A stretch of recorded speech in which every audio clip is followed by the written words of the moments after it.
د مهمو خبرونو ټولګي ته ښه راغلاست. په سر کې د مهمو خبرونو څخه طالبانو ته د امریکا مالي مرستې، د امریکا د کانګرس استازي پر طالبانو د مالي مرستو پر بندېدو ټینګار.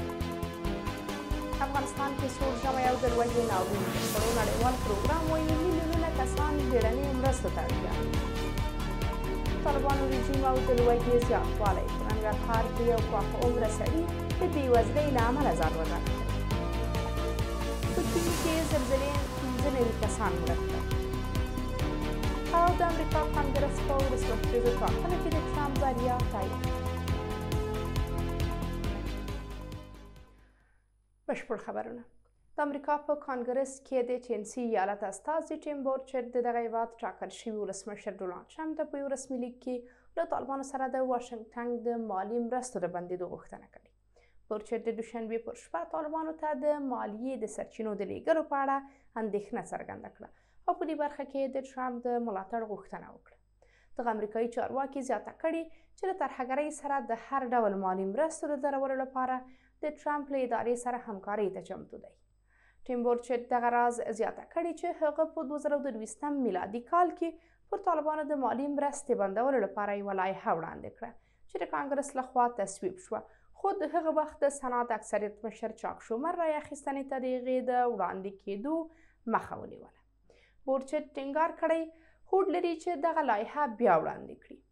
دا په داسې حال کې ده چې تر دې مخکې د امریکا د بهرنیو چارو وزارت د نړیوالو موسسو له لارې د طالبانو تر واکمنۍ لاندې افغانستان سره د څه باندې 10 میلیونه ډالرو مرسته تایید کړې وه. د یادونې ده چې افغانستان د بیا رغونې لپاره د امریکا د ځانګړي پلټونکي دفتر یا سیګار په یو راپور کې ویلي وو چې واشنګټن په تېرو 3 کلونو کې د طالبانو تر واکمنۍ لاندې افغانستان سره 3.3 میلیارده ډالر مرسته کړې ده. د خوړو نړیوال پروګرام وایي چې په افغانستان کې میلیونونه کسان بیړنیو مرستو ته اړتیا لري.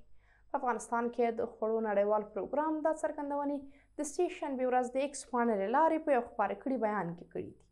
نوموړي سازمان لیکلي چې د دې کورنیو ډیری اړ دي څو د خوړو او خپلو ماشومانو د ګرم ساتلو ترمنځ یو انتخاب کړي.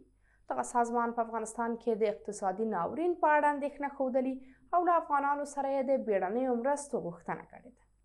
د مخکې یاد سازمان ویلي وو چې په راتلونکو 6 میاشتو کې له اړمنو کسانو سره د مرستې لپاره 213 میلیونه ډالرو ته اړتیا لري.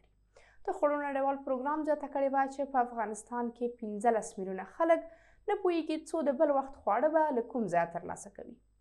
د نوموړي سازمان د معلوماتو پر بنسټ له دې کسانو څخه 1 میلیون د بدخشان، غور، بامیان او دایکنډي په ګډون په سختو سیمو کې ژوند کوي. دا په داسې حال کې ده چې د یو شمېر طالب چارواکو پانګه میلیونونو ډالرو ته رسیږي. که څه هم دا ډله په افغانستان کې د بېوزلۍ او اقتصادي ستونزو د مدیریت وس نه لري، خو په خپلو محدودونکو اقداماتو سره غواړي چې د یو شمېر بهرنیو مرستندویه بنسټونو فعالیتونه محدود او یا ودروي. د ننګرهار ځایي سرچینې وایي چې په دغه ولایت کې یو پاخه عمره سړي د بېوزلۍ له امله ځان وژلی دی. سرچینو هشته صبح ورځپاڼې ته ویلي چې دې کس پرون دوشنبه د کابل سیند ته ځان غورځولی او ژوند یې بایللی دی. سرچینې وایي چې دا سړی الاداد نومېده او د جلال آباد د لومړۍ ناحیې اوسیدونکی و. سرچینو د نوموړي د ځان وژنې لامل بېروزګاري او اقتصادي ستونزې بللي دي. سرچینې زیاتوي چې تر اوسه د دې سړي مړی موندل شوی نه دی. په ننګرهار کې طالب مسؤلانو تر اوسه په دې تړاو څه نه دي ویلي. د یادونې ده چې پر هېواد د طالبانو له واکمنېدو وروسته د ځان وژنو پیښو ګراف لوړ شوی دی. د چین دولتي رسنیو خبر ورکړی چې په دغه هېواد کې د یوې زورورې زلزلې له امله 15 کسان مړه شوي دي. د سکای نیوز د راپور پر بنسټ دا پیښه د سې شنبې سهار مهال د چین لویدیځ په تبت سیمه کې رامنځته شوې ده. امریکا د ځمکې پیژندنې ادارې د دې زلزلې شدت د ریختر په کچه 7.1 ښودلی دی. د راپورونو پر بنسټ په دې پیښه کې لږ تر لږه 130 کسان ټپیان شوي دي. د چین د دولتي رسنیو د خوا خپاره شوي انځورونه ښیي چې سړکونه، لارې، ودانۍ او موټرونه ویجاړ شوي دي. د راپورونو له مخې دغې زلزلې د ریختر په کچه د 4.4 درجې نور ټکانونه هم لرل. د چین دولتي رسنیو ویلي چې یو شمېر کسان لا هم تر خاورو لاندې بند دي.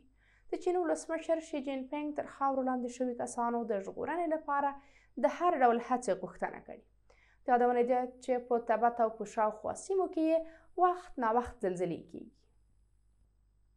د امریکا د متحده ایالاتونو کانګرس د 2023 کال د نومبر د 15 په ټاکنو کې د دغه هیواد د ټاکل شوي ولسمشر ډونالډ ټرمپ رسمي بریا تایید او د لوړې مراسمو ته یې لاره هواره کړه.